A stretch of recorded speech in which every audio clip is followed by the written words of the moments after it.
All right, welcome back to Speak Truth Sports. Today we got on a little special guest. We got Sparsh Kapar. Why don't you go ahead and introduce yourself? Hey, what's up, guys? I'm Sparsh from Canada. I'm a big Raptors fan. I'm just great to be here today. Yes, sir. Yes, sir. All right, so we're here to talk about the Sixers and Hawks Game 7, but mainly Oh, Ben Simmons. Ben Simmons he's catching so much flack on social media. Every single post I see on Instagram, on Twitter, is just Ben Simmons slander.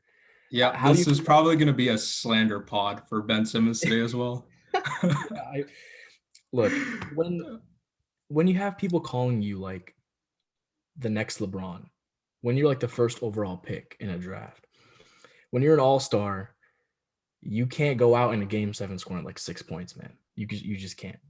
Like that's just unacceptable. Yeah, especially for like somebody who's like 170 mil on that big of a contract, right?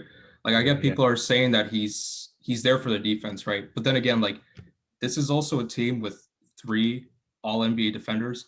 You got Embiid, you got Thibault and Simmons. I believe Thibault and Simmons are on the second Yeah. team, or Yeah. it's either or, right? I mean, you got these three guys, and you're still letting moments where like Trae Young drops 40 on you, right? And Herder is also dropping like 27 the other night, right? Like, yeah, you can be able to contain Trae Young and also like reduce his efficiency, but if you're letting the other guys kind of go off like this, then it doesn't really mean anything, in the end, right? Yeah, this is my problem with Ben Simmons. I just don't like that he's playing the point guard position. I get that he has a massive height advantage there, and that he kind of abuses that in the regular season. But come playoff time, sometimes he's just not quick enough to keep up with little guys like Trae Young. Like they need a true point guard there to anchor them down. But also, speaking on Ben Simmons' defense, he does a very good defense, and he is a good playmaker. But if you're relying on him at all in the playoffs offensively, he's not going to do much for you because I believe in the entire playoffs, he didn't attempt a single shot outside of 8 feet. Didn't even attempt, which is just ridiculous. There was also another interesting stat I actually just found out. These last four games, Ben Simmons has actually not attempted a single shot in the fourth quarter, right? And you got Embiid out here, right? He's going like 120% on a torn meniscus, right? Mm-hmm. I mean, yeah, those clutch moments where you miss that free throw and I miss those both free throws and I miss that layup. I mean, yeah, that's he does deserve some blame for that, but he's still going hard at it, right? But like your number two guy, he's not making any sort of aggression in that clutch time. And something I've also been noticing about his game as well, right? Like, yeah, he's pretty good at playmaking, but his off ball movement has been pretty terrible. What he'll Yes. do is he'll just dish it out to some other perimeter shooter, but then he goes right under the net, right? Mm-hmm. And he doesn't really do anything from there. At that point, all he's expecting is just like some sort of lob, right? But he's not really contributing much, off ball as well. And honestly, like I agree with that. Like you need some sort of better point guard that can do just as fine with the pick and roll, but also be able to move off ball and just not sort of clog up the paint a lot because at that point he's not really contributing with anything, right? And I gotta say, I don't think Joel Embiid should catch any flack for this. This man's playing on torn meniscus, playing his heart out, was going crazy earlier in the series. I don't think he deserves any flack for this. I think Tobias Harris, he could probably catch some of the flack because I feel like, he's kind of their second option on offense. I feel like he needs to step up a little more tonight and just throughout the series in general. Yeah, also like the previous game as well. Like he didn't really do that great either. He kind of scored in like the single digits, didn't he? Yeah. Yeah, Yeah. Tobias Harris has a knack for kind of disappearing when the moment's the biggest. He had a really good regular season and he had a really good playoff series against the Wizards. But the Wizards have no defense. And their best defender on him was Yeah. Ish Smith, who was like, is he even 6 foot? I don't even know. I don't know, to be honest. Another thing that like I also want to mention, like this, like Ben Simmons does deserve a lot of it, but it's also in Doc Rivers too, man. Like I agree. I was just about to say that. this guy has a huge reputation for like choking the leads, but he also really hasn't been adjusting properly Mm, and putting the right players in. Like something I noticed in like this game, right? Your closing point guard is George Hill, right? I mean, like you got him in like the middle of the season, right? You don't really play him at all in the season, and then all of a sudden he's your like your point guard to finish, right? I mean, when you consider who else you have as your point guard, Ben Simmons, and you're benching him because of like the hack and bench strategy, Yeah. right? I mean, I don't know what else to really say about that there, and I don't know why he did not put Maxi on a lot in this game. I definitely feel that Maxi should have gotten some more minutes, Hmm. especially considering his big performance in Game Six. Honestly, if it wasn't for Maxi, I think the Sixers would have lost it in Atlanta. But that's And that, also that's yeah, something I want to say too is that like, um, I know a lot of people were like, one of the biggest knocks on Doc is that uh, he bends too much to his players, but also that he doesn't play his rookies much. If you look at Ty Lue, this will be probably a completely separate video as well. Like I'll expand upon this, but if you look at what Ty Lue's doing on the Clippers, Terrence Mann is, he's a very young player and he's stepping up like crazy, and Ty Lue is giving him the chance, giving him the opportunities. He played him in like for a lot of that fourth quarter and he gave him that chance. And he actually hit a really big shot to cut it to within like two, like right near the end of the game where, they could have won that earlier today. But the other thing with Doc is that he just bends too much to his players. Ben Simmons has had the least amount of jump shots attempted in this year compared to his entire previous playoff career. Brett Brown at least pushed him, and he would say like he would push Ben Simmons to shoot, and you could tell that Ben Simmons was being pushed because he would shoot even if he felt a little uncomfortable. Doc isn't doing that. What Doc needs to do is tell Ben to stop going in his comfort zone, which is 8 feet within the basket. He's got to. If I'm Doc, I'm telling Ben, if you're not shooting 3 threes a game or 5 mid-range jumpers a game at least, I'm benching you. You're not going to play for like the second half. If you don't get a certain amount of threes attempted, because there's no way Ben Simmons is going to get better from this, no matter how much he practices, if he doesn't try him in game, because in game is such a different vibe. It's such a different level of pressure to shoot. If he doesn't attempt in game, he's never going to get better in game. I don't even think he can even shoot within like five, like anywhere outside of five. To be honest, it's Yeah. so bad. Yeah. Like he just runs away from the moment so much. Mm-hmm. Like Literally. I believe it was around 5:27 left in the fourth. Mm-hmm. He had like Trae Young on him. Trae Young, he's like 5'11". That's like my height, right? And Ben Simmons is like 6'11". He's got a literal whole foot over him, and he has like a free lane just to dunk it, right? And I mean, if we've all seen videos of Ben Simmons, like when the lane is open, he just like clears the path so easily and within such little time as well. But then after that, what he does is he just completely runs away from the moment, gives it to Thibault, and then Thibault gets fouled on that shot, right? And then that ends up being like a free throw chance, right? 2 out of 2, but he ends up making 1 out of 2, right? And after that point, it was just completely over from there because then Herder kept going off, right? Herder got that 3-point foul, right? He started going off with that. Trae Young was also in the foul, right? Because they were in the bonus at that time. And after that, it was just easy points from there, you know? And Yeah. that's like he has to find some sort of way to sort of fix this because another thing that I've also been really sort of disappointed is that like a lot of people have been like really encouraging this sort of behavior as well because like we also got to realize like players like Andrew Wiggins as well. He was getting slandered for the same thing, right? Getting paid like a super max, but then not even playing close to that contract. But at least now we're seeing Andrew Wiggins like establish some sort of role in Golden State where he's that sort of slasher defender and he can easily create a pretty nice mid-range and three shot, right? And it looks like his trajectory is definitely going to go up. But with Ben Simmons, it really looked like he peaked in his rookie year. But people keep saying that, oh, he's got other stuff to his game. I mean, yeah, like when you have like other guys like Thibault, and then you were both defending somebody who literally is like a foot shorter than you, like double teaming him on the corner. I mean, of course, it's going to look good, I guess. I mean, like, what else is Trae Young going to do in that sort of situation, right? But You know who I compared Ben Simmons to, like in the draft? who is Like it? at the time, we didn't have Speak True Sports at the time, but to my friends, I was calling him a 6'8" Michael Carter Williams. And isn't that kind of what he's become? Isn't that kind of what he's become? But Yeah, even worse, Michael, because he doesn't and even like attempt shots. Yeah, Michael Carr-Williams, he had that like one like really great stretch, and then after that, it kind of just He peaked I around don't here. I don't even know which team he plays for now. Like he I really don't like Yeah, Orlando Magic or something. I think so. I don't even know at this point. Yeah, and I mean, I feel like just Ben Simmons is just kind of fool's gold. Like if you look at him, you would kind of be like, oh, this guy should be dominating the league, right? Even LeBron called him. He was saying that Ben Simmons has the chance to be better than him. Their nickname Fresh Prince, right? They gave him the nickname Fresh Prince. Everyone was going crazy, hyping him up. Colin Cowherd called him like a top 10 player in the NBA at one point.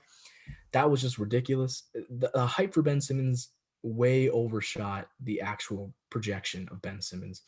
And in my opinion, look, as a point guard in this league, if you do want to play point guard, which I mean, I think he should probably move to small forward. But if he does want to play point guard, he needs to develop a jump shot. If he doesn't have a jump shot, he should not be playing point guard, because you know what? I think his best game of the playoffs was that one game against the Wizards where Joel Embiid was out. I believe it was game 5, and he played center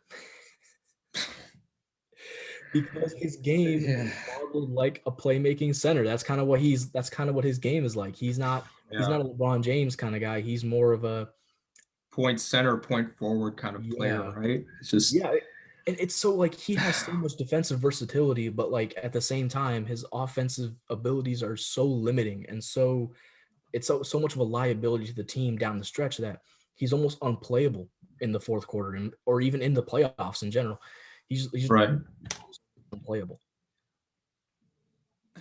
Yeah, I mean, then again, like going back to what I was saying, like you're going into the paint, that you just dish it out to somebody to like make a mid range or a three shot, but then you're just standing right under the net. I mean, I don't know what you can really do with that, right?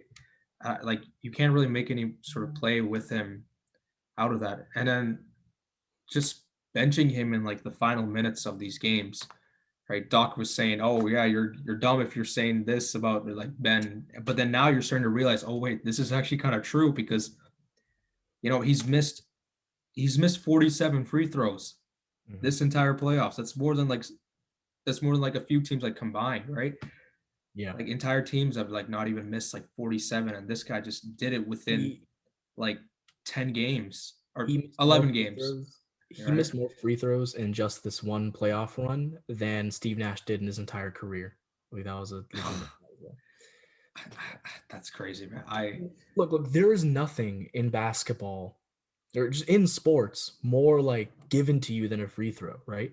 You were standing there at the line, like maybe middle of the way, like through the half court, and you're just shooting with nobody in your face, crowd noise around you, sure, but there's always crowd noise around you. You're standing and you're shooting. It's basically a practice shot at this point. And every time he shoots it, it just clanks off the back of the rim. And it's so dissatisfying to watch. I don't enjoy watching Ben Simmons at all. I mean, like the players and coaches don't even take him seriously either. I mean, if you got like Mhm. Trey Young guarding him when he has an opportunity to dunk it, like that's like his best chance of actually like creating some sort of offense for himself, Yeah. right? That like that this guy's definitely got to work on something at this point. Like Yeah, and that's on the I don't know coaching. what to say.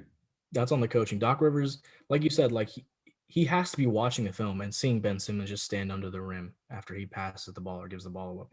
Right. Has to be telling him like you got to develop a shot so you don't have to be under the rim, because we already got Joel Embiid under the rim, or even Joel Embiid's out on the 3-point line. That's not ideal. He's best down low. So Yeah, that's what I don't get. Like the spacing is just so ruined when Simmons is on the floor because like Embiid shouldn't be making these sort of like contested like jump shots or the 3-point range because like when you look at the mismatches that he creates on the court, like he has over 70 pounds above Clint Capella, like easily in the rim, like within 3 feet, even like 10 feet or so, like he can just easily get over him and just bully his way into the paint, even with just one leg. mhm.